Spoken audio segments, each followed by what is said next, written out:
আসসালামু আলাইকুম ও রহমতুল্লাহি ওবরাকাতুহু। সুপ্রিয় মিজান মিডিয়ার দর্শক মণ্ডলী, আশা করি মহান আল্লাহর অশেষ রহমত ও দয়ায় আপনারা সবাই ভালো আছেন। প্রিয় বন্ধুরা, আমরা আজকে আলোচনা করব একজন ইহুদি ও একজন অলির ঘটনা সম্পর্কে।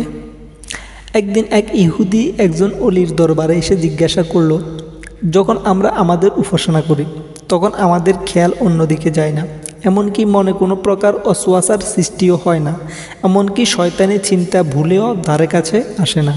কিন্তু আমি অনেকের কাছে শুনেছি, আপনারা যখন নামাজ আদায় করেন তখন আপনাদের ইবাদতের সময় অনেক ধরনের খেয়াল আসে, এটা কেন? তার উত্তরে ওই আল্লাহর ওলি তাকে জবাব দিলেন, মনে করুন দুইটি গড়, একটা গড় হলো খালি আর অপরটা হীরা দ্বারা পরিপূর্ণ।